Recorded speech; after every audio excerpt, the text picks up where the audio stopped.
नमस्कार, दूरदर्शन के इस खास कार्यक्रम नई दिशाएं में आप सभी का स्वागत है। इस कार्यक्रम में हम आपको ऐसे खास पर्सनालिटीज से मुलाकात कराते हैं जो निस्वार्थ भाव से समाज के लिए कार्य करते हैं, जो समाज को विकास के साथ जोड़ने का प्रयास करते हुए समाज को साथ लेकर चलने का भी प्रयास करते हैं।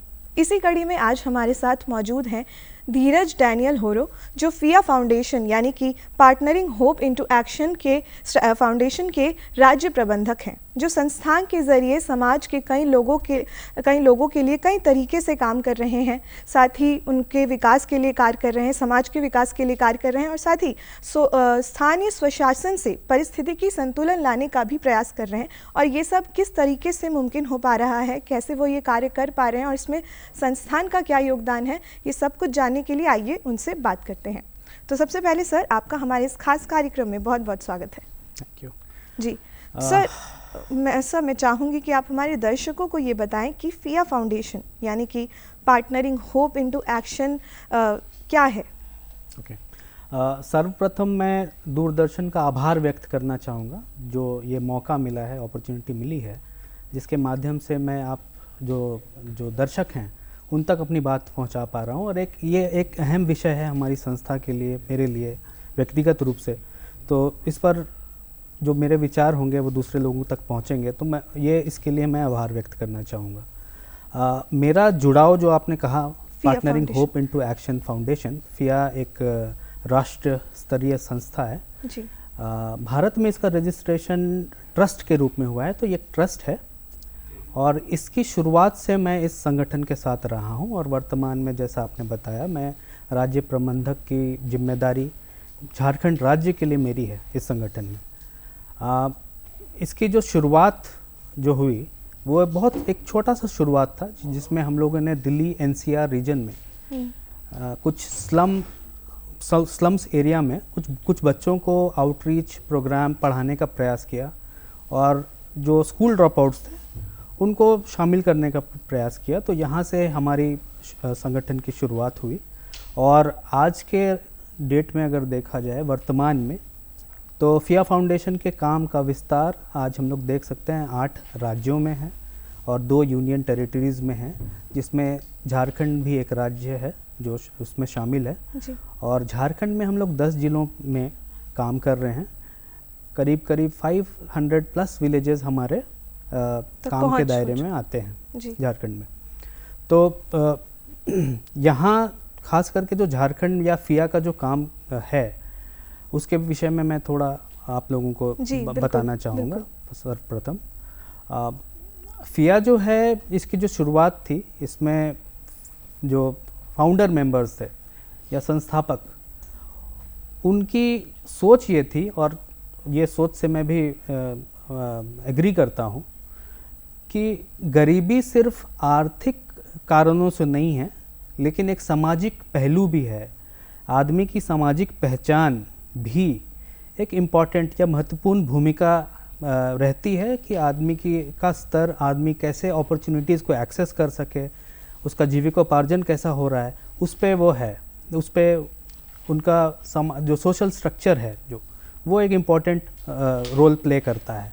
सो फिया फाउंडेशन का जो काम है, अगर आप जो बेस है हमारे काम का, वो ये जो सामाजिक रूप से जो बहिष्करण है या डिस्क्रिमिनेशन हम लोग बोल सकते हैं, एनी फॉर्म, चाहे वो जात के आधार पे हो, रिलीजन के आधार पे हो या शारीरिक क्षमता के हिसाब से हो।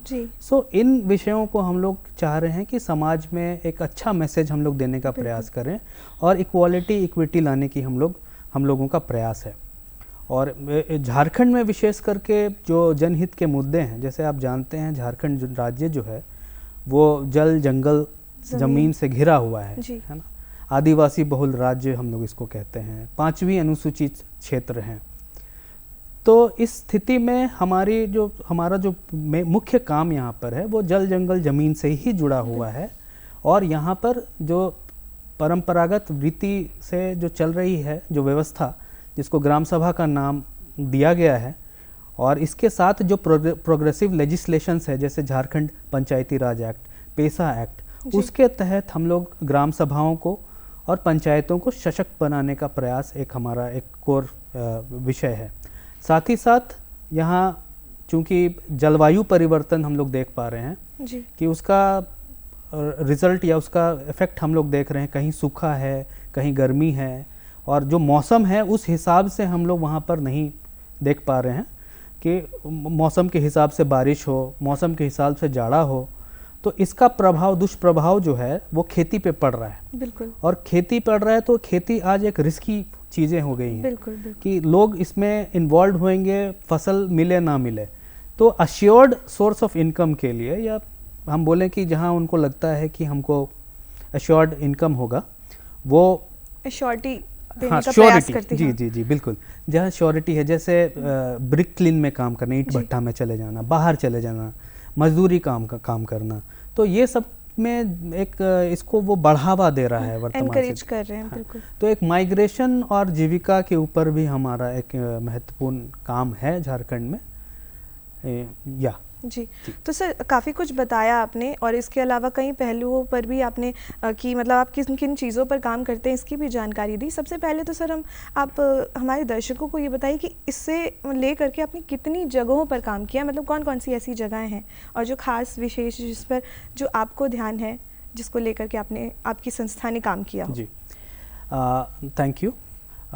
हमारी संस्था जो है, इसका काम की शुरुआत हुई थी 16-17 में, और आप जानते हैं उसके बाद एक समय रहा, एक 2020 और 2021, जिसमें हम लोग सभी एक वैश्विक महामारी से हम लोग डील किए।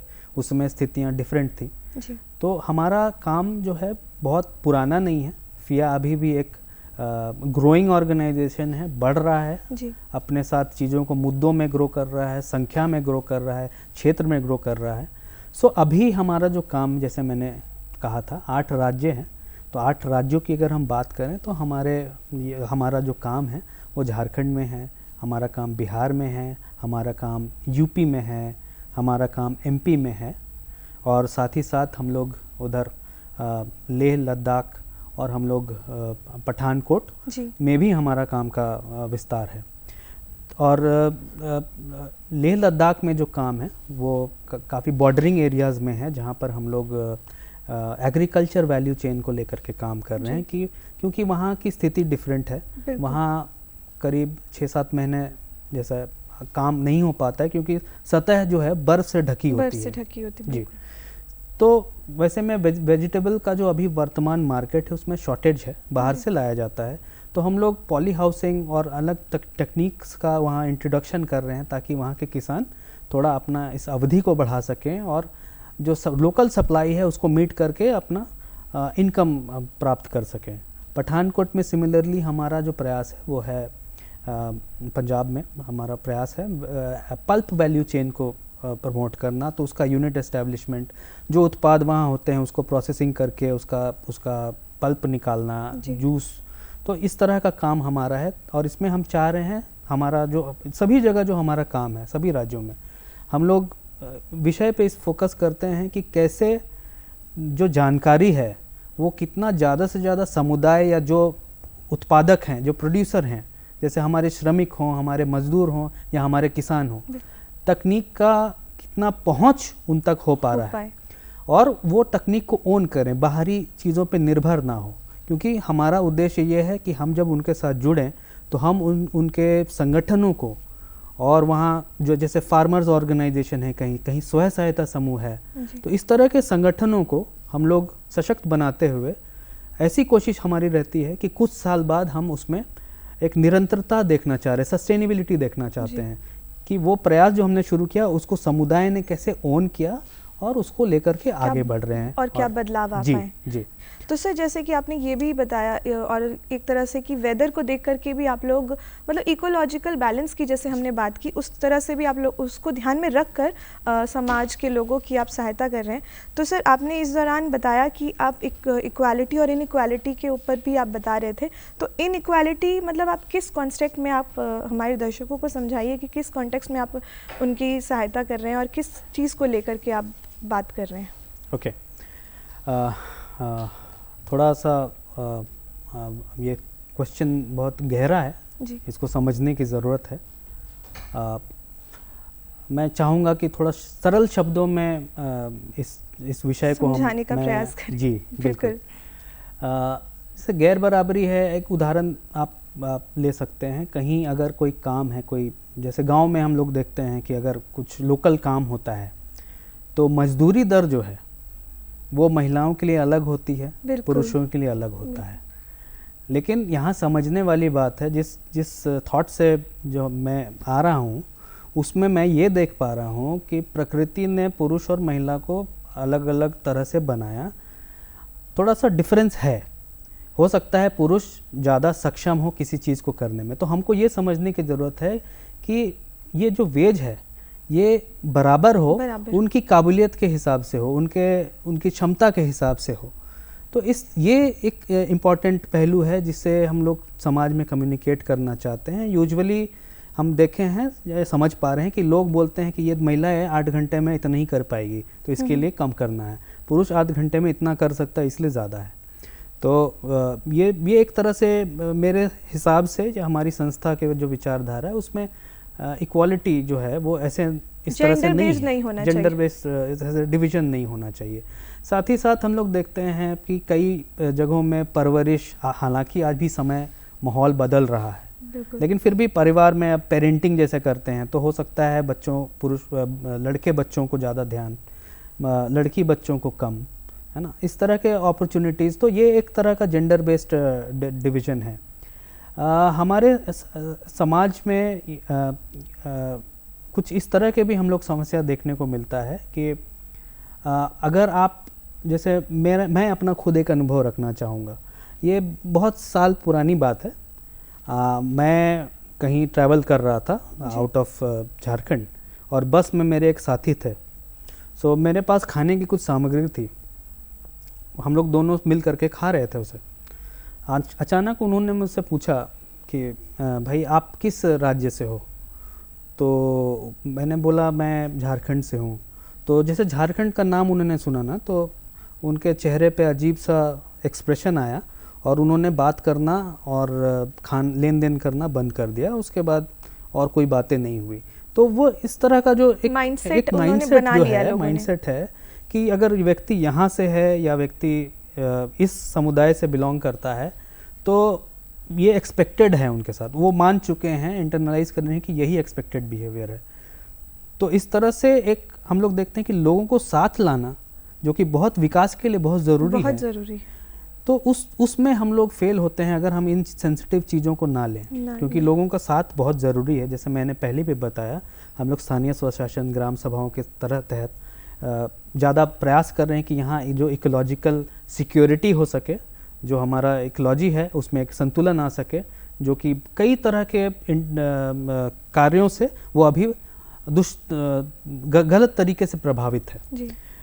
तो मेरे ख्याल से ये इतना जो है बेसिक समझ हम लोग को अपने में विकसित करनी चाहिए, समझना होगा। ये चिंतन का विषय है, डिबेट का विषय है। बिल्कुल बिल्कुल। मतलब कहीं ना कहीं सर हम ये कह सकते हैं कि ये जो जेंडर बेस्ड डिस्क्रिमिनेशन है वो हमारे घर से ही शुरू होता है, उसके बाद ये समाज तक पहुंचता है और फिर यहीं से विकास में जो है ना वो बाधा आनी शुरू हो जाती है, जिसको ख़त्म करना बेहद ज़रूरी है और जिसके लिए आपकी संस्था काम भी कर रही है।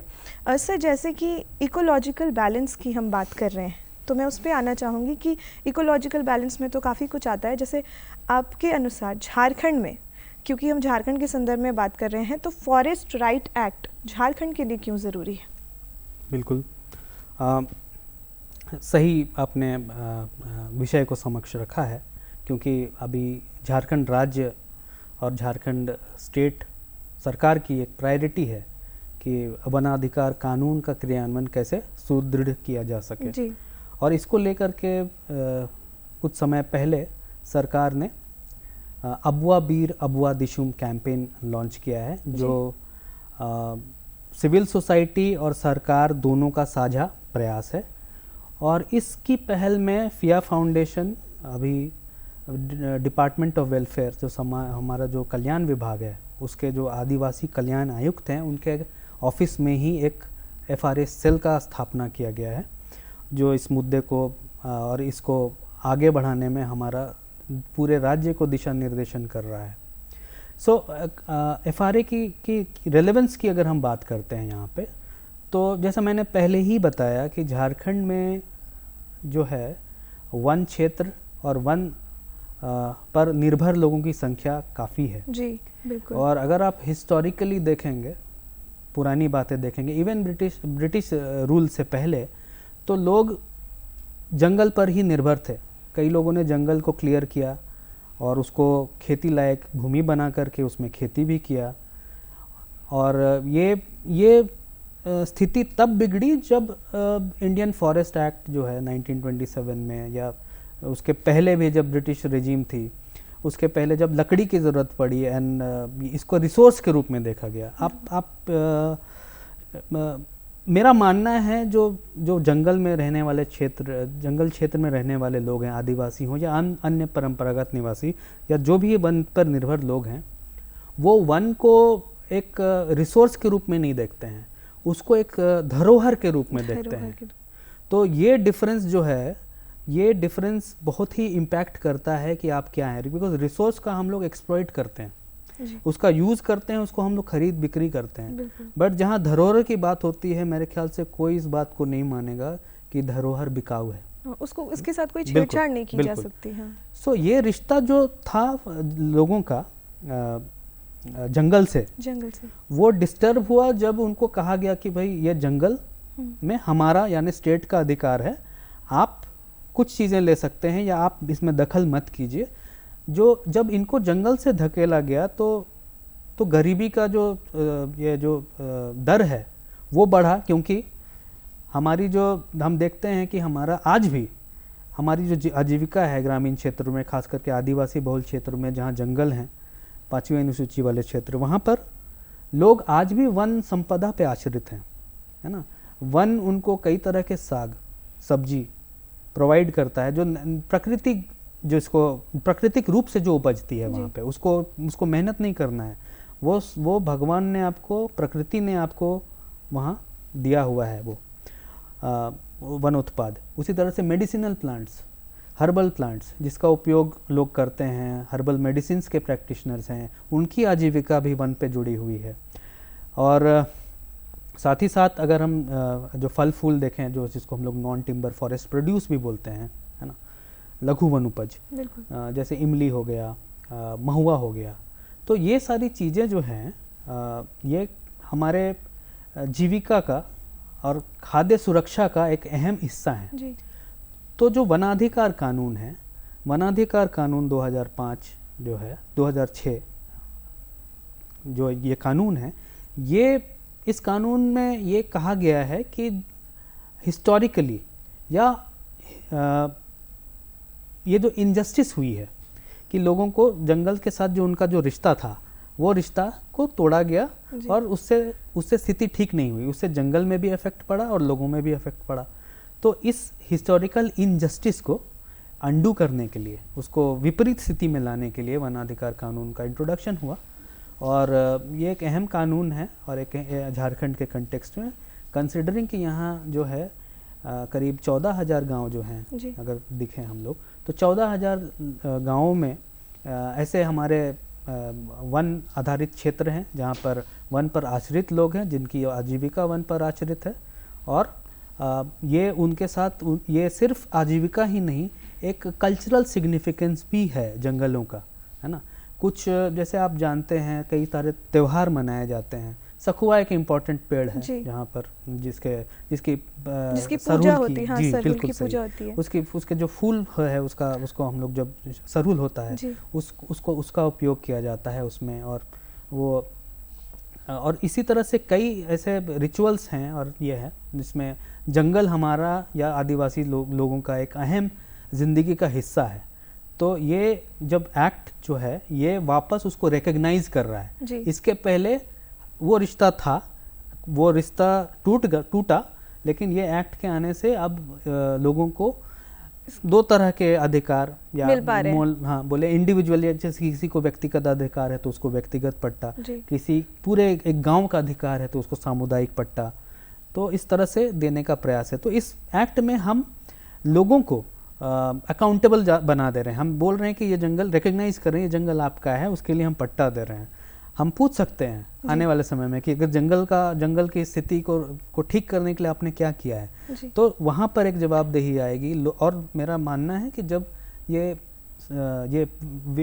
परिस्थिति उल्टेगी, जब लोग इसके ऊपर ज़्यादा कंट्रोल और नियंत्रित रखेंगे, तो अपने वन क्षेत्र की सुरक्षा आज भी हम देखते हैं कि कई जगह पे गाँव में जो ग्राम सभाएं हैं और जो लोग हैं वो मिल कर के सुरक्षा करते हैं, वन की सुरक्षा करते हैं, ताकि उनकी वन संपदा व पेड़ ना कटे और कोई उसमें से जो चीज़ें जो नहीं ले जानी चाहिए वो ना ले जाए। तो अगर इसको हम लोग समझ पाएँ, इस रिश्ते को अगर हम लोग समझ पाएँ, तो काफ़ी हद तक ये इकोलॉजिकल रिस्टोरेशन तक लीड करेगा, क्योंकि इससे आपका फॉरेस्ट का रिजुविनेशन होगा, इसमें प्लांटेशन होगा और ये लोगों के एस्पिरेशंस के हिसाब से होगा। जी बिल्कुल। या तो सर, जैसे कि अभी आपने फॉरेस्ट की बात की और यहाँ तक कि मतलब फॉरेस्ट राइट एक्ट की हम बात कर रहे हैं, तो आप जैसे ये एक एक्ट है और इसमें फिया फाउंडेशन का मतलब उसका क्या योगदान है, वो उनकी आजीविकाओं को किस तरह से मदद कर रहा है, और खासकर जो वनों पर निर्भर हैं जो लोग, जो ट्राइबल्स। जैसे मैंने पहले बताया कि ये जो अबुआ बीर अबुआ दिशुम कैंपेन की जो कल्पना है, ये हमारा कल्याण विभाग के साथ एक साझा प्रयास है और हमने एक ऑफिस भी वहाँ पर स्थापित किया ताकि हम लोग सरकार के साथ क्लोजली काम कर सकें। और जैसा फिया का जो नाम है, partnering hope into action foundation, partnering यानी कि सिविल सोसाइटी ऑर्गेनाइजेशन के साथ हम लोग जुड़ करके काम करने में बिलीव करते हैं। हम लोग सरकार के साथ हमारा हर तरह से जुड़ाव है। इसके अलावा जो श्रम विभाग है उनके साथ भी हमारा जुड़ाव है, क्योंकि हम लोगों ने कोविड के टाइम पे वहाँ पर भी माइग्रेंट लेबर कंट्रोल रूम की स्थापना की थी, जो आज भी वहाँ पर चल रहा है और सरकार ने उसे ओन कर लिया है। वो सरकार वो विभाग जो है वो उसको चला रहा है। तो एक राज्य स्तर पर जो दिक्कतें हैं, जो चुनौतियाँ हमारे सामने आ रही हैं वनाधिकार कानून के क्रियान्वयन को लेकर के, तो उसका हम लोग उन चीज़ों के विषय पे हम लोग थोड़ा जो एक्सपर्ट्स हैं, विशेषज्ञ हैं, उनके साथ चर्चा करके उसका निदान कैसे हो, इसके ऊपर विमर्श करते हुए कुछ कंसल्टेशंस, कुछ वर्कशॉप्स करते हैं। अकॉर्डिंगली आईसी की डिज़ाइन होती है, जो कि हम लोग डिज़ाइन करते हैं और सरकार उसको विभिन्न क्षेत्रों तक ले जाती है। जो वनाधिकार समितियां हैं गांव में, उन तक ले जाती है, गांव तक ले जाती है।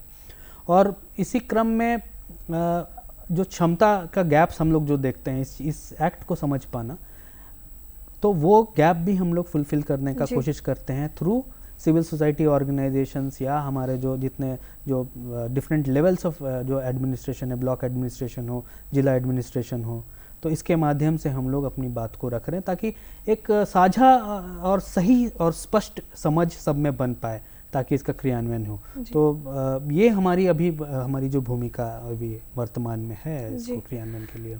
तो सर, जैसा कि आपने अभी फॉरेस्ट राइट एक्ट के बारे में बताया और वनों के बारे में बताया, तो कहीं ना कहीं आपने उसके इतिहास के भी बारे में बताया कि कैसे लोग उसे धरोहर मानते थे और फिर अचानक से उन्हें ये बोला जाता है कि ये आपकी नहीं, ये हमारा मतलब फॉरेस्ट है और जो भी है। तो आपने एक इतिहास पर जोर डाला। अभी वर्तमान स्थिति की अगर हम बात करें, तो वर्तमान में आपके अनुसार झारखंड के इस संदर्भ में वनों की क्या स्थिति है?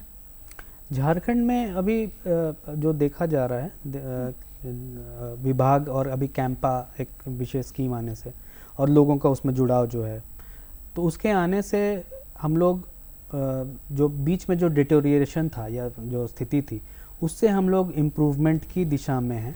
आज एक तो इम्पॉर्टेंट इसमें बदलाव ये आया है कि आज हम सभी मानते हैं कि हम लोग इस धरती में सभी जलवायु परिवर्तन से प्रभावित हैं, और उसमें ये जो इकोलॉजिकल बैलेंस है, जो प्रकृति है, उसमें एक संतुलन ना हो, तो ये भी हमारे लिए एक बहुत बड़ा चैलेंज है। तो इसको सभी समझ पा रहे हैं और इसी वजह से एक साझा प्रयास है कि कंपेंसेटरी एफॉरेस्टेशन हो, और सरकार भी इसके ऊपर अपना ध्यान केंद्रित करके रखी है।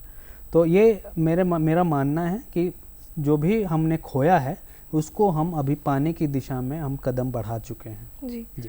तो सर अभी जैसे फॉरेस्ट की बात की और आपने इस चर्चा के दौरान ग्राम सभा की भी बात की थी कि तो फिया फाउंडेशन ग्राम सभाओं के लिए किस तरीके से काम कर रही है?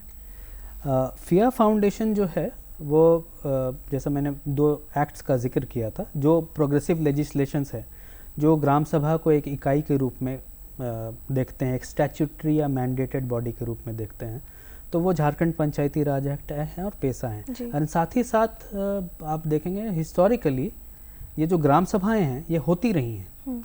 ये इसका स्वरूप अलग था, इसका विषय मुद्दा अलग था, बट जो हमारे जो परंपरागत अगुवे होते हैं, जिनको अलग अलग क्षेत्रों में अलग अलग नाम से जाना जाता है, जैसे हम यहाँ मुंडा बोल सकते हैं, हम लोग संथाल में माझी हड़ाम बोलेंगे, है ना, तो अन्य नामों से जाना जाता है। लेकिन यहाँ जो हम जो समझ पा रहे हैं, ये व्यवस्था जो है इसमें एक आपसी लोगों का जुड़ाव है, आपसी समझ है और इसका रिकग्निशन और विजिबिलिटी है आपस में परंपरागत अगुओं का।